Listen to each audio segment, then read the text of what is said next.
What's up, Sensu? Welcome back to the BMW project. Today I'm kind of in the midst, halfway of actually deleting the sunroof, so I'm just going to kind of show you what I did and try to make a video of this. So here we go. I'm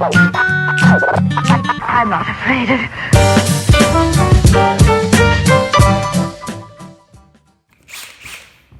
Alright, so I got this sponge wheel thing. The sunroof is already out. Now I'm just going to take all this gunk out because we're going to end up kind of like using some caulk or something on this.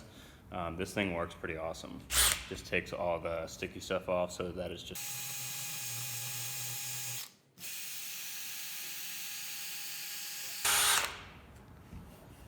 Look at that, we're all metal. So this, I don't know, someone gave this to us, but that's what it is. It's a 3M.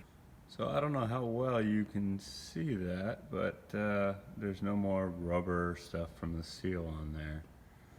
So that worked pretty good.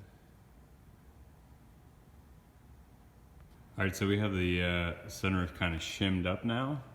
We also have it taped off on this side because once we weld our tabs in, we're going to caulk all this space in. We'll have it all even though. So I'll show you what I did on the bottom here. Is I basically took some spare aluminum that I had and drilled holes in them into the factory locations for the sunroof card. And what I did is I shimmed them, so I just kept adding more pieces until I kind of had it where I thought it was close. And then what I did is after that I marked my locations. I'm going to start with the front and the back, and then I'll get the, I'm going to do 3 on each side.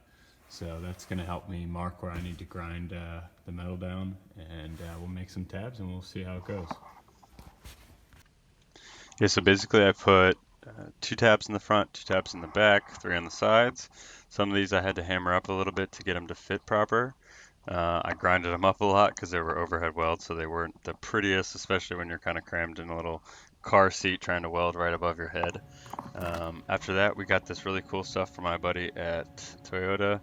I don't know what it's for, but it's held up pretty well with UV light, and so far it hasn't leaked. I put this in like last season's when we made this video, and it came out pretty good. I mean, from the outside of the car, you'd have to look pretty hard to see that it's not how it should be.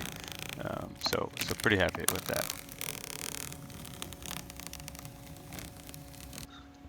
So yeah, we get to peel all this away. It came out really good, and I think it's going to give me the headroom that I need with the helmet at the track. So psyched how it came out.